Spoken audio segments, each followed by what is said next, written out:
him, and he's been steadily growing to where, look, he's holding up against Bjergsen in the final and doesn't look like he's overmatched at all. Yeah, and now we have to look at how these teams adapt, having switched sides and also having gone through that entire first game. Looks like the Soraka ban is going to be here to stay, and because the game was so close, I'm really not seeing many major differences in the ban phase thus far. Yeah, I mean, they also threw another ban at Aphromoo last game, and the Bard ban, you know, taking away 2 range supports from him, just went over to the Morgana. This time around, let's see if they also leave Echo up on field for Hansar to pick. Maokai is, again, not going to find himself in this game because Darshan does not really have a good history with the champion. He does play the champion, but... There's the pinch. This is the big one here because if Graves gets banned, it's Nidalee against nothing. If Graves doesn't get banned, it's Nidalee against Graves. So either way, it's some kind of a jungle pinch where you're getting 1 tier list higher. Well, I mean, or if Nidalee is banned, it's Graves against. There's also Echo that can come through. Very of course. There's a lot of things that are potentially getting pinched here. I mean, TSM one of the best options for CLG is to just ban a target ban and then take 2 power picks and giving TSM 1 because there's so many of them up right now. All right. It feels like, but they do Graves, in Italy. Graves has a really high priority right now. It's still a pinch though because it's either Echo priority or Graves priority. Well, Graves is the single most contested champion in pro play in patch 6.6 right now. TSM have had great games with that on Svenskeren. It does leave that Echo Poppy grab that CLG was so happy to do before. It's also a flex pick. You can move him around. Hansar can also play a very mean Graves, so good opening here from TSM, I think, even with, you know, Echo, Poppy, Trundle, everybody's still up. Yeah, I mean, there's, like you say, so many things up. They could just go with a quick Echo and Poppy right now if they wanted to, and then either have Hansar play Graves or put him on Gragas again. Because last game, even though Gragas has some mid-game impact, unless you're landing perfect ultimates in late-game teamfights, you're a non-factor. And Hansar was not landing ultimates in late-game teamfights and was a non-factor. And keep in mind, you still get to play Morgana against this, unless the All-Star wants to take that one away. Aphromoo gets to even further stymie that playmaking here. And we'll see with Graves taken off the table. You've got a while to go for your junglers, most likely. CLG looking to take these same champions again. Early round Caitlyn as well. Yeah, they're going to steal it away. I like it. Well, Stixxay, and force Stixxay to get a little bit closer. They want to try and punish his positioning. There was one opening.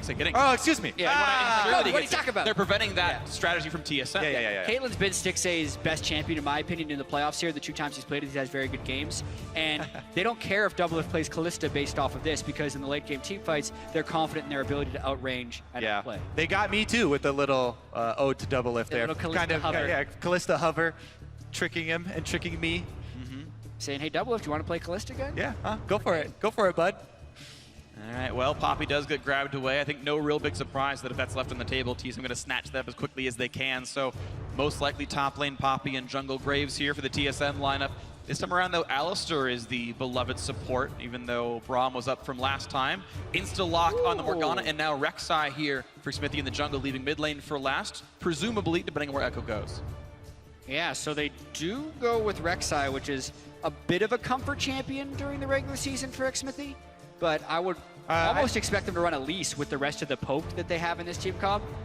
Bold though, looking to do some counter jungling. Smithy definitely is, Smithy definitely is taking a hit for the team as far as the jungle champion pool comes down to in champion select here. Oh, and a very quick last round here from TSM. So Doublelift has a lot of protection now. Doublelift and Svenskeren probably, because Svenskeren, last time he got Graves, he was a giant carry for the team. They're great persistent damage, physical damage dealers here. The jungle marksman, the AD carry marksman here for Doublelift with his another Kalista game for him, and the Lulu to buff them up could be very, very successful, as well as injecting some magic damage to the lineup. Yeah, I really do love the Lulu here getting options, because Graves is always this champion that since he's building Bruiser and he's building things like Death Dance and Maw, he's fighting this curve with trying to deal enough damage while being just tanky enough to lifesteal sustain through the fight. And if you have a Lulu shield to rely upon, even if you get a little bit behind that curve, you're going to have that extra boost from the Lulu, and he'll be able to keep putting out the damage and lifesteal back up. Exactly, you'll get it back here. So CLG making a few small changes to the lineup. Corki gets grabbed up now for these guys here. So once again, a last pick, Corki red side, but this time it is on counter Logic Gaming. So TSM hoping that Lulu from Bjergsen can buff up the teammates or maybe bully out the lane itself. Meanwhile, all of CLG's damage than the arms of Huhi and Stixxay. Yeah, I mean, no real surprises here. It's TSM again focusing heavily on team fight. And CLG with the Rek'Sai jungle pick, it does give them that extra global pressure they're looking for. You know, you may be questioning maybe the Elise a little bit more gank pressure, but Rek'Sai does add another option. You know, he also was one to play Udyr and go split pushing late in the game. So this is another champion that Smithy can actually add some split pushing pressure as well. And I also feel like CLG's picked a lot of poke to go around the split pushing Echo. This time it's going to be the tank Echo, most likely, for Darshan in the top lane. And I really love Echo in the hands of anyone on CLG just because it relies so heavily on the flanks in the team fights, and since CLG plays the whole map so well, it's super dangerous. I'm a little surprised they went with the Soraka and the Kindred bands again and let the Echo go through, and also didn't first pick it. I think it's the highest value pick in this matchup. Yeah, well, that was the game that TSM Everybody's an went Echo for. player. Yeah, hoping to pinch the Graves jungle matchup, pushing Smithy down to Rek'Sai. So we'll see if it's going to work. If you think TSM got this one in the bag for game 2, tweet hashtag TSM win, or send it to hashtag CLG win. Tweet at LL Esports with who you think it's going to be, but we are here into game 2 of the North American Spring Finals. CLG's up 1-0, TSM looking to bounce back. Let's see if they can do it.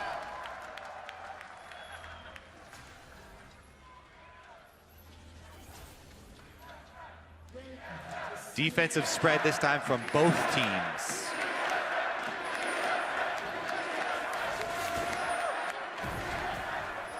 A little trading early as well. Crowd trades chance. Oh. Laners trade damage. Cash money too. Aphromoo gets Junglers 15 trading gold. damage as well. Yeah, Aphromoo with a nice 27 gold start. It's got to feel good. Yeah. Yeah, TSM learned last game. CLG aren't going to play into the normal pattern that they had so long in the normal split of invading and looking for those deep wards. It's actually one of my favorite parts of separated best of fives when you have a lot of footage in another team. They have these really interesting level 1 plans. They know based that on you the know expectation. that you know. Well, but that's so fun to me, the game theory around the blind choices you have to make based on your expectations of your opponents. And CLG. That ward does see them. Yeah. Speaking of expectations here. It's a 2-on-2, and it's actually an even better matchup than last time. So CLG.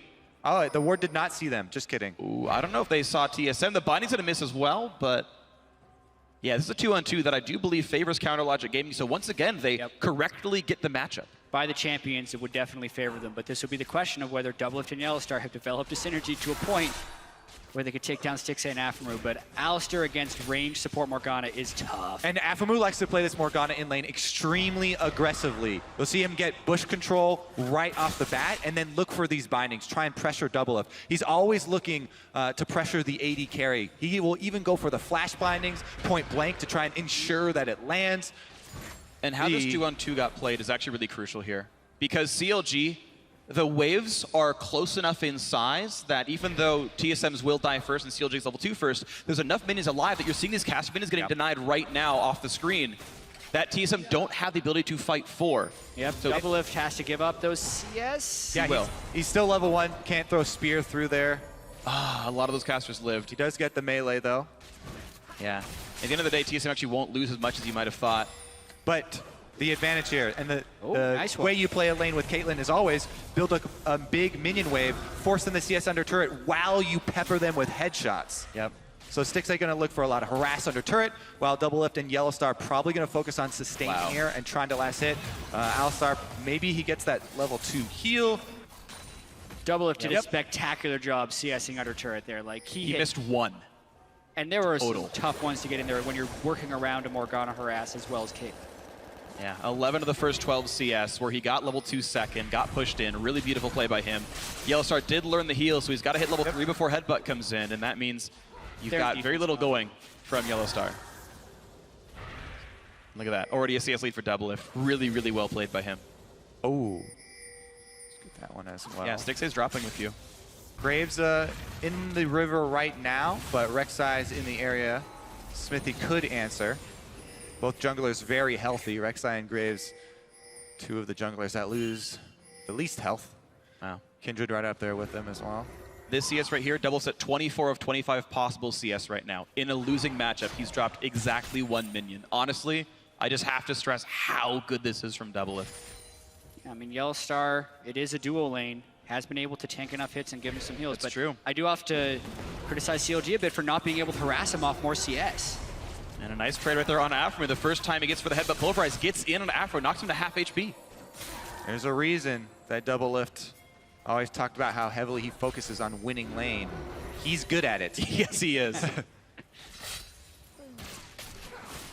Remember we asked Double Lift if CLG was fated to win all the playoff series now. If playoffs are, CLG tinted. He's like, no, it's playoffs are Double Lift sided. Mirroring junglers here for a lot of the early game.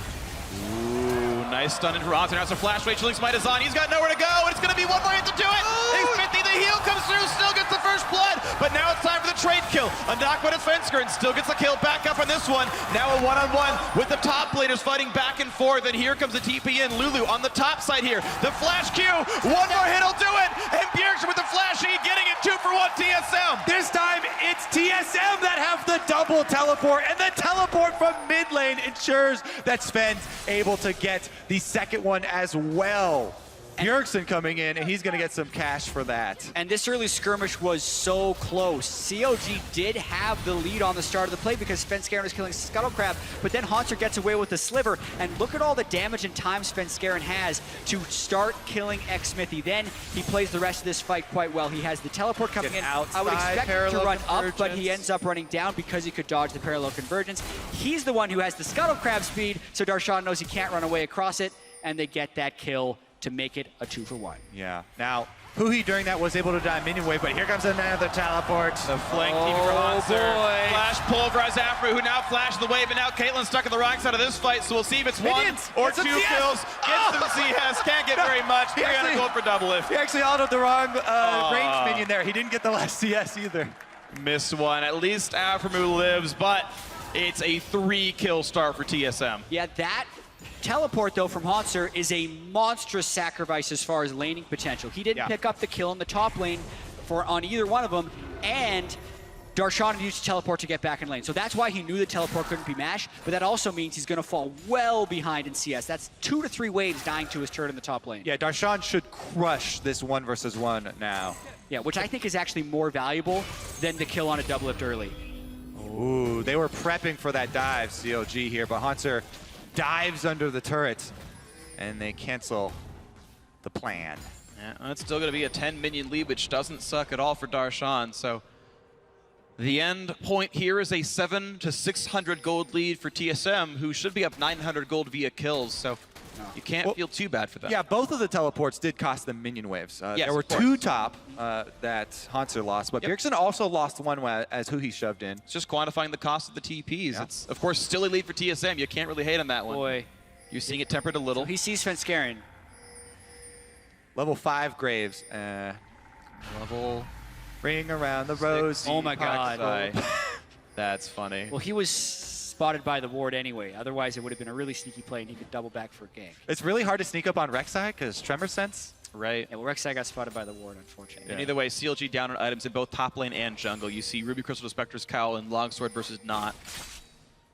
And that's the benefit of the early kills you're getting here, and the fact that Haunter got to recall off the bot lane gank. Nice damage from Double Lift. He preps the Ren on a minion, then Qs forward and pops Ren to do damage to Stixxay. Tries to trade, but Stixxay got out with the 90 caliber net. Once again, back in 2-on-2 in the lane. Look for the level 6 advantage as well down on the bottom. That's huge for that duo. And we'll see if the hard engage can come in. It's going to be on how good your Black Shield is against Pulverize and vice versa. Yeah, and this will be whether or not TSM gets to push that gank advantage Oh. monster. It's looking really strong. Oh my God. But into Pulverize trap, it's Double Lift, Dark Binding, it's Yellow Star. But Double Lift sadly misplayed the rend resets, didn't have it up for the fight. Well, yeah, I mean, you want to ideally get one into a minion so you can also reset, but he used it early for the slow to get, what, 4 or 5 more autos in? Oh, sure. I'm not saying it's a bad trade, just unfortunately couldn't get the reset when going for it. Yeah, I mean, if you take the time to throw one back at a minion, I think there weren't any in range. Yeah, it's always a cost you take. Unlucky. Unlucky. But yeah, as we saw up there, the cameraman showing off some of the tricks with Echo, you know, ulting back to lane. Not only does he have the teleport, but this is something that also he did last game, by the way. Yeah. Which was impressive for him to keep up in CS in that lane. He was using everything to get back there, teleport, ulting back. Uptime's really important, though. The more you can get golden XP, the better off you are in the matchup. And it is a sacrifice for team fights. If those do break out, you're not going to have a pretty big duel. And we really need to pay attention to how much of an advantage Haunter can, or how much an advantage Darshan can get over Haunter since Haunter abandoned that lane with an early TP versus how much of an advantage TSM can cultivate in the bottom lane because of the kill the TP granted. I mean, that was an early game trade that has a lot of ramifications down the line. Well, there's money waiting in that top lane outer turret. There's always money in the banana stand in this game. The top outer turret. Here comes a package across who he wants in. Yellowstar only level 4, but Doublelift is 6, so he pulls him right into safety. Yellowstar is 6 too, but they don't have to use both.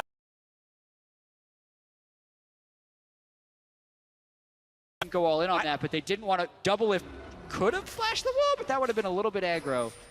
Didn't look like the greatest start. Yeah. For a CLG. I mean, CLG all-inning on the level 6 Alistar with the Kalista next to them. Yeah. You know, maybe they could have tried to commit more resources to that, but just burning the Fate's Call is also a good option for TSM, and they Still just back out.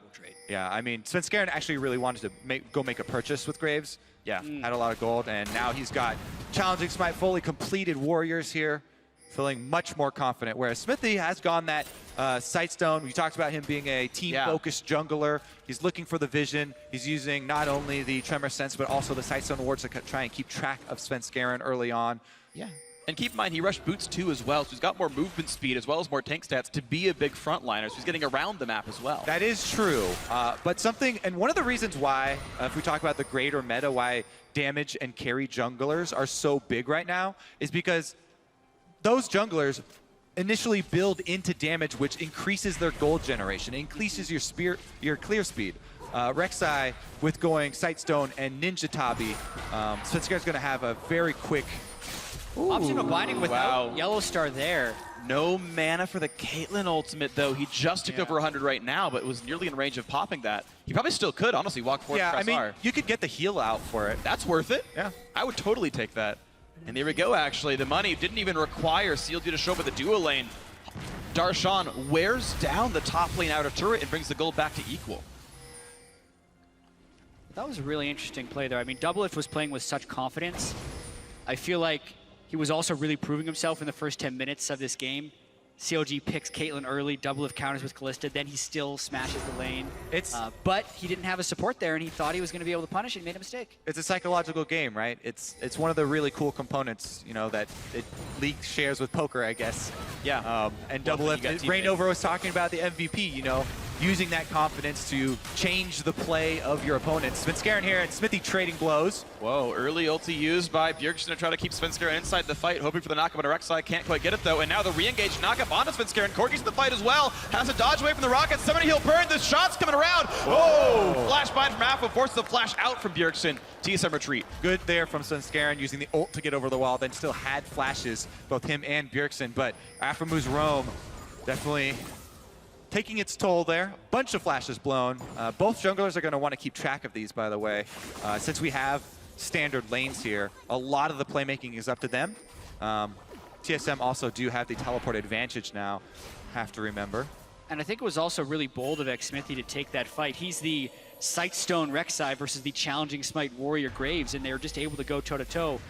But a lot of that was enabled by the late roam from Aphromu. Yeah, and so the early damage junglers, their clear speed is increased, but in a full trade, like defensive stats, Ninja Tabi are really efficient in dueling. And that's why they were able to get a pretty good trade there. Yeah. We got to point out something real quick that happened, though. While that mid lane fight was happening, looks like Doublelift forced Stixay's flash out in the one-on-one. That confident had to roam. So yeah, the confidence comes back in. This time, no support for CLG. Flash trade. Yeah, it's true. I mean, it's really easy to be confident when you have a support and theirs is showing mid lane. Yep. I'm super confident. Guys, I think we can land this time, but Pulverize has to flash it. So, a trade of summoners now. Hurricane done for Doublelift. Now the lifesteal's coming in as well. Several pink wards in the inventories of both teams. Save a life, buy a ward. Everyone who plays League of Legends, please. Pink wards up at all times. I really like this from TSM, setting up a play bottom because they have on Alistar. Here comes Poppy. Double teleport on separate wards. It's twice as flashy. Aphromu whimsy to the side, but everyone walking away. It will mean the turret kill, but it does mean the rest of CLG were able to run away. And Echo is still pushing the top side. Yeah, I'd have to call that a failed cross map right there. TSM already retreating with nothing gained aside from potentially this turret. Wait, will they not even not get it? even the turret. They Wow. two teleports, lose one. Oh my gosh, that's actually a travesty right there. Darshan gonna get a blue buff steal for this one. The top wave pushed most of the way into the turret. Ouch. Yeah, we're going to have to wonder how similar this game will be to game 1 as well. CLG is so much more comfortable playing the map than TSM here, and TSM tried to replicate some of that coordination, but were unable to. CLG was ready for it. Everybody's been trying to replicate in North America the double teleport from CLG. Liquid tried to do it, little results. TSM here, not much yet. They still have plenty more chances to make it work, though. Yep. Try again in about 3 minutes and change. And this time it is CLG playing around the package timer. So they're confined by that. Huhi is leaving it in base right now. But man, now would be the perfect time to go get it, I think. You pick up that package, you know that Darshan has teleport, Hanser does not, so it actually gives you a huge advantage to create a play. Definitely agree. CLG, I think, should have control of the bot side of the map. Looks like Stixxay is gonna This is the play they want to try. They're trying to go for the flash of the headbutt into the pulverize. Here comes Echo, but is it going to be enough to keep Stixxay alive? The Ren stacks are in. There's the first kill. Darshan to keep going, but where are the teammates? Morgana's still far. Doublelift losing a lot of health, but he's close to Ren lethal damage. Hits Darshan down to about 600. Looking to go back into this one. Re-engage here for Darshan. Smithy's coming around the top side, and he's very healthy. But Doublelift and Yellowstar retreat. Looking for the play even still. Smithy not in range for a flash knockup, but Yellowstar is out of cooldowns. Doublelift has no ulti as well. Huhi packages in. Look for Doublelift in the whole map-long dive. I'm going to give that one a perfect 10. Well, look at the top lane here. They're trading, again, the opportunity cost for that play.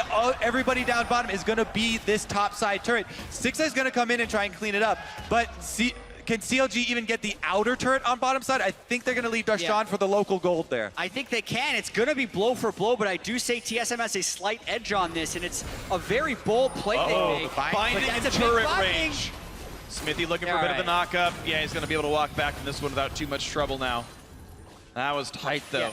I mean, crazy that CLG, knowing they're down their double teleport, is still willing to go from a behind the turret dive from Yellowstar with the Alistar ultimate. But they knew Afremu wasn't there, and they were confident that they wouldn't die to the tank Echo, because the teleport comes in right away, and Doublelift just says, all right, let's just burst Stixxay down. They know their damage. They get the Ren. And watch Doublelift's passive hopster. He got right outside the AoE from Darshan's ultimate there, staying away from the Echo Shadow. And TSM's duo lane was able to pick up the kill and almost get away, but they were also able to draw CLG down. Remember, this was TSM fighting this whole series, or this whole series of events right here, being down a teleport cooldown. Yeah, but they get 2 turrets during this whole charade down in the bottom lane because Graves is pushing top. But of course, Huhi's here with the package. It is a great usage of the package. He cuts off Yellowstar, and he also gets in range to easily kill Doublelift. Combo that with a nice binding that Afremu lands while taking the turret, making the second kill very easy for Huhi. Yeah, smart by Huhi to even save the cooldowns. He knew Trinity Force plus Gatling Gun was all he needed for the Callista, which meant Phosphorus Bomb was up for the Alistar kill afterwards. All right, so let's take stock here. TSM, once again, they come into the game, they redraft a team fighting comp, they get another early gold lead here versus CLG. Can they find the fights that they need, or can CLG, again, play the map? They have so many cross-map abilities here. Smithy getting right back out there with the Rek'Sai. But TSM really want to keep up the pressure. Curious to see Doublelift's late game Callista here, because CLG lacks assassination potential against what's probably going to be a double lifesteal Callista and Lulu shields. That is tremendous late game team fighting, and their gold distribution is in the right place to make that efficient. So CLG goes in. Looking for the flank right there onto the back line. Double very low and health. The bind against the Afro with the flash Q. Now to keep going to this one, a headbutt. Gets Smithy out of the fight, and now a flank is in for Hanser. But it's a 5v4. Afro's going to land a double stun, and there's plenty of attacks coming out from Stixxay. But still, it's not enough. Still in and Hanser is crushing up on the side, doing what damage he can. It's a 1-for-1 overall as Afro and Doublelift are both dead. The chase continues. Hanser on the right-hand side. Bjergsen's going to be in range for more. There's the Glitter Lance slowing down Smithy. The stun into the wall. Make that a 2-for-1 for TSM.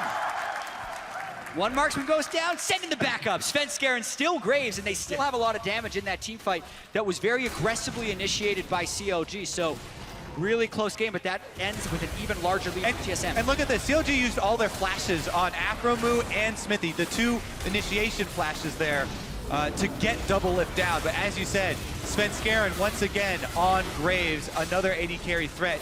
They actually lose a couple seconds of DPS uptime there, but refocus and collapse back onto Smithy. So it's not just Rush Hour that dies in this team fight. They're able to get one more. Hanser had a lot of patience to get the correct wall stun here. Gets the angle and closes him in right on this corner there. Speed buff from Lulu. Yep. And waits out the entire slow from Glitterland, so very well played mechanically. Haunts are 0, 1, and 3. The TPs have been mostly good. Yeah, with that being said, though, that's the type of thing that can happen for TSM late game if they want to hold this gold lead. Doublelift will be the main force in the very late game team fight. 173 damage would not be enough, but the rest of TSM was there to counter, and CLG committed so much to the initial kill. And keep in mind, the 60 was live the whole time, and he got 600. He had to hit an Alistar half the time. He's not able to get the right fights in. Caitlyn Trapp's doing a lot of work here, making it difficult for TSM to move up. Although TSM have a great team fight, they're very short-ranged. It's very, very difficult for them to get inside this CLG comp. If CLG can just play defense at their turrets, they're fine holding off these waves. And TSM need to focus on the neutral objective control, getting that vision down to play the map. Now Smithy trying to take away the blue buff that Bjergsen wants, but knows that the rest of TSM is coming, so he's got to give that one away. Only takes the little baby Sentinel, and it's only a little bit of golden XP away. Bjergsen gonna grab that one easily as he moves towards his third item. The standard Lulu build at this point of Frostbeam's Claim into Lichbane, it's a ton of movement speed, and a lot of movement speed delta as well with the on-active slow. Yeah. It also adds another artificial AP scaling to Lulu, which is what TSM need. They need an AP threat. Bjergsen on this Lulu can't just be a babysitter, because Smithy's going full tank Rek'Sai, and they want to keep him a little bit honest and try and make him not build full armor. As of right now, it's a great option for him, and he's doing it, but it's going to be Bjergsen trying to get as many autos as well as glitter lances through Smithy into the back line, because he's the one doing the magic damage that's going to have to try and take him down. He's going to hope he can do enough. I like that he's got a Darksteel, by the way. Corki actually has pretty decent AP ratios. So I like that he's building AD, and it's like, well, my spells do more damage too, don't worry. Seems like everyone wants a Darksteel nowadays. It's a very good item. You can stack it up on Corki. Yeah. Pretty effectively. Last game on Corki, Bjergsen built fully offensive items, still only had one death. Fuhi, we'll see if he goes Kamikaze with the package, which is an option here, and then he loses Darksteel stack, so less likely. You can try and get out with your second Valkyrie, your flash, and your heal. Yes. He's got most of the things up right now. His heal's almost coming back. Yeah, CLG have been very siege-focused anyway, so it's not been as much about the dives for them as a team overall. I think that they definitely give this dragon over to TSM. TSM right now, they're kind of chipping away at the turrets. They're trying to get some damage while they rotate, but they're diving! Sean Black Shield keeps him safe for now, and now Smithy looking for this one. A lot of damage to All-Star, who pops the Unbreakable Will and will stay alive. Bot lane tier 2 does go down. TSM up 6,000 gold. Yeah, TSM playing very cleanly with this lead. They're rotating, they're getting the wards down, and they're not leaving themselves as open to the flanks of CLG. We were in a situation in game 1 where TSM had a lead and they went for a siege, then got flanked on. Here though, as I said, they split up, and Huhi can't cut them off with the package. A little bit too far to the right, doesn't knock anyone. Svenskeren gets led by the Dark Binding, flashes back over, but why even bother? It's in a 1v5, loses the cooldown, Dragons up for CLG to take their second, and what better thing for a rapid fire cannon Caitlyn than the second Dragon buff early in the game? The second half of my point was going to be that TSM have to make sure that the same thing doesn't happen again, where they split up and get flanked by CLG. But that's exactly what happened there. The Dragon doesn't even go over to TSM. Yeah. They could have just 5-man back towards the Dragon and taken it easy. As we were saying, that's why I didn't think they were going to get these turrets, but they committed so much to the dive on the turrets. Alistar not having ultimate up for that, and everybody's spreading out as the package came in. This is really big for CLG to actually get that second Dragon, and TSM still sitting on 0.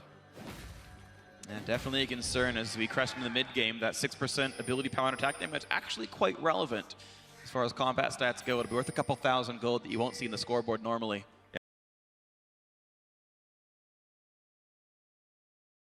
They can try and use that. They know the package is down because it was just used on them. And they could try and time that. You know, they still have the giant 5,000 gold lead, not to mention Stixxay is really a non-factor at this point in the game. Even when he was able to have a lot of time in team fights, the front line from TSM is very strong. You can add that to Lulu shields. And even if he goes to hit either of the 80 carries of TSM, he's going to lose those trades. So he needs a lot more time to power up. Okay, here comes the mid lane siege though, and TSM not perturbed at all. They're using that gold lead to push and shove their weight forward. CLG has to respect it. Both marksmen are about 300 gold short of their Infinity Edge power spikes, which is a huge damage surge when it does get completed. They just go with the turret blitz there, run straight up the middle. chip the turret out before CLG are able to rotate down in defense and set up their traps. If you play against Caitlyn, yes, in the same lane, it's really annoying to get through those traps, but if you keep moving and switching between lanes, force her to pick them up and walk all the way over.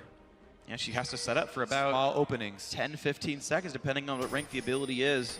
6-8 did, in fact, fully max build over Peacemaker, then 3 points in traps. And importantly, this time, TSM are satisfied with just that damage that they got, a small chunk off the turret. They don't overstay and give up a couple extra kills here. Well, that gave some nice breathing room, though, for CLG. Both Infinity Edge is now done, so Huhi and Stixxay are online to be real threats. Randu and Zoma done for Smithy.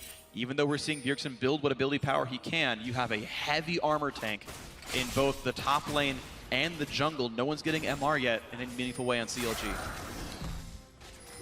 Randuin's when there's no crit AD carry, no crit of any kind on the enemy team. Yeah, It did get I know, it did get recently buffed, so it's an efficient item. But there are, small min-maxing things that you can do with the other armor items to get a tiny bit of extra utility. Still a general good tanking item.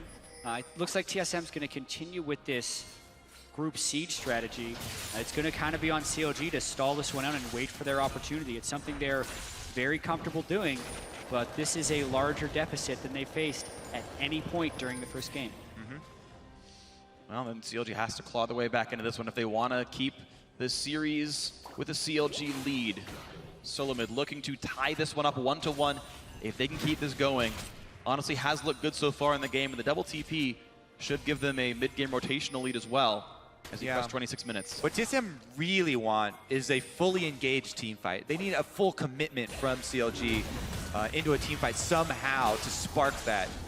But they don't really have too many tools for the impetus to do that, so that's why they continue to try and blitz these turrets. Oh, have a pull press on Smithy. Yeah, but Yellow Star down a bit low. Binding hits Bjergsen for some decent damage. In comes Darshan, taking a lot of damage, get the shield back up, and nearly kills on the Alistair, but Alistair run away. The knockup's Arena, who's gonna, what? Hanser, it's nobody at all! And the re-engage comes in, Bjergsen! It's 2 kills so far! Make that a third as Huhi goes down! And nothing for Smithy, a 4 for 0! Yeah, Hanser didn't want to hit them because he didn't want to give them a free ticket out of the fight. And TSM take their lives, instead they're gonna run straight through to the inhibitor. They combo through. CLG couldn't get a clean first initiation, so the re-initiation and the team fighting and the gold all come out big for TSM, and they get a full push down the mid lane. Yes, CLG may be good at playing the map. Oh, Aframu gonna get chased down here, actually. Binding onto one and just running away to buy time. To be honest, Aframu's buying time because the game could have ended on the other side if Aframu didn't sacrifice. The sacrifice there. Sacrificial lamb. The game may still be over, just not yet, because this is 10,000 gold and a Baron. Baron's going to be going down almost for sure. CLG would need a minor miracle to save this one, but they might try. You never know. I have to say, this is such a good second game from TSM after the first. CLG has to try to stop this. All in. Can Poppy stop Rek'Sai from getting in? No, she cannot. They're inside the pit. Plenty damage to Echo. Pops the ulti. Now Smithy is stuck inside the pit. 2,400 HP. Down goes Smithy. Now Caitlyn's in the fray as well. Here comes Huhi. This is the fight that CLG needs. They get one so far, but it's still going TSM's way. Stixxay, the last one alive. He's not going to live much longer. TSM win another fight. And CLG commit everything for that. That's going to be game. Yes, in game 1, CLG could play the map, but the only part of the map TSM have to play is mid lane. They got all their advantages there, and they're going to go straight back up to the Nexus. A Baron buff, Hanser, and a super minion. That's all they're going to need. TSM looking to close it out. Yes, such a bounce back game for TSM. They stayed calm, they stayed collected.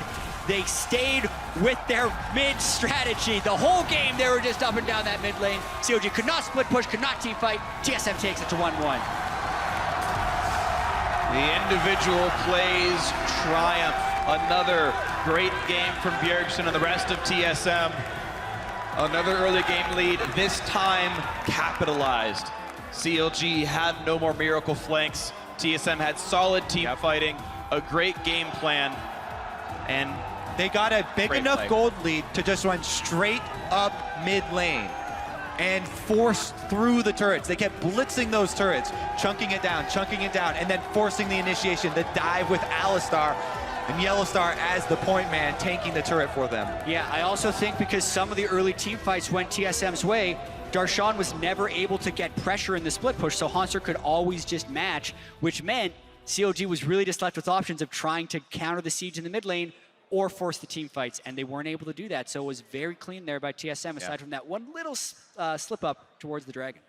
Yeah, honestly, just impressive stuff by them. Individual skill, I chalk up as the primary reason here. The entire reason TSM had this lineup was to grab the best and brightest that they could. Another English language team, that's what sort of the NA team sort of realized a lot of through 2015 is get players who all speak the same language, that the coordination's there at the beginning, but it still took a couple months for TSM to get on the same page. Once they were, though, those lines were easy to read, and they were just playing so well together. It's also, the effort that both teams are putting in. CLG are drafting this way, and they're trying to execute a completely different strategy, going around the outside, whereas TSM, which want mass as much gold and just go straight up the middle in their team fight. This time, we saw TSM get the better of them. Yeah, so well played by TSM, good team fighting by them, and a great game 2, a sub 30-minute victory, very impressive by them.